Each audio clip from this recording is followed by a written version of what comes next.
Não se esqueça de se inscrever no canal. Continuando. Alguns poucos pré-milenistas entendem que exigindo uma localização literal na terra de Israel.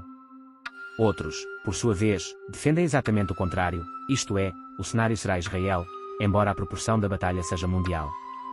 Para estes, na ocasião Israel estará cercado literalmente pelas forças comandadas pelo Anticristo. Vale lembrar que dentro do pré-milenismo existem várias ramificações, sendo o pré-milenismo dispensacionalista o mais conhecido entre os cristãos. Tais ramificações fazem com que haja diferentes interpretações entre os próprios pré-milenistas. Os pré-milenistas históricos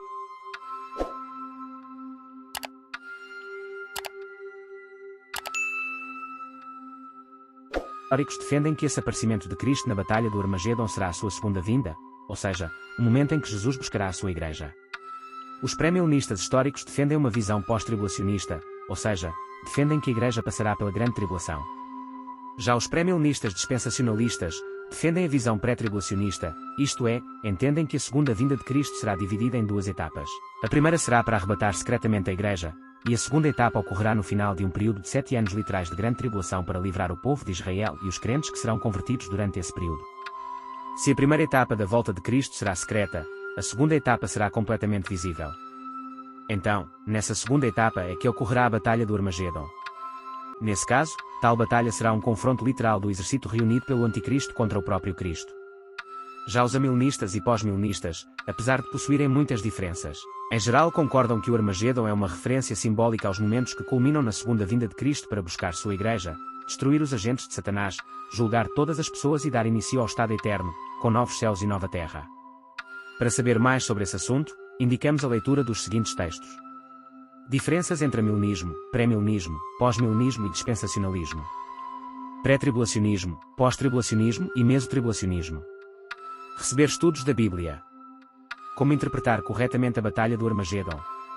Primeiro, precisamos sempre ter em mente que a escatologia é de fato uma área difícil da teologia, e as diferentes correntes escatológicas são defendidas por cristãos genuínos. Portanto, é preciso que haja respeito com quem adota uma posição diferente da que defendemos.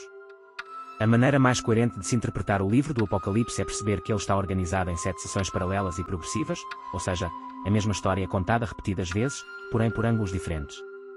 As 7 sessões compreendem o mesmo período da história, mas conforme as sessões avançam, novos elementos e detalhes da narrativa vão sendo adicionados, de modo que a interpretação das visões vai ficando cada vez mais clara. Para saber mais sobre isso, leia os textos, Como estudar o livro do Apocalipse, e a leitura de recapitulação ou de sucessão em Apocalipse. A passagem que menciona o Armagedon está registrada dentro da 5ª seção do livro do Apocalipse que compreende os capítulos 15 e 16 do livro. Essa seção trata das 7 taças da ira de Deus, ou 7 flagelos. No capítulo 15 temos a preparação para as 7 taças. Já no capítulo 16 temos o derramamento das taças da ira de Deus.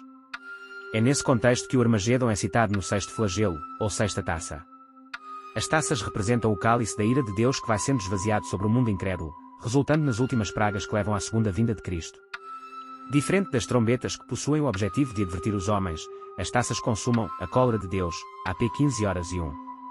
Para saber mais sobre as trombetas, leia o texto, As 7 trombetas do Apocalipse. Vimos que a palavra Armagedon faz referência à região de Megido. No antigo Israel aquela região era muito importante, pois situava-se próximo a uma importante rota de viagem e comércio. O caminho de Megido foi o cenário de grandes batalhas, JZ 5h19, 2 CR 35, 22.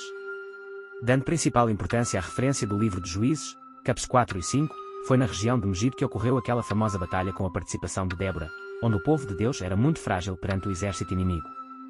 Porém, quando tudo parecia perdido, sem solução, sem saída, Deus agiu de forma direta e sobrenatural dando a vitória ao seu povo. É exatamente sobre isso que o Armagedon se refere. O Armagedon é mais do que um lugar, mais do que uma localização geográfica, é na verdade um símbolo que se refere à batalha final, a triunfante vitória de Cristo com todo esplendor e glória sobre todos os seus inimigos. Quando tudo parecer perdido, com a igreja sendo violentamente perseguida, com as forças satânicas dominando todo este mundo de maneira tenebrosa, com a apostasia operando de maneira generalizada levando os homens ao limite da idolatria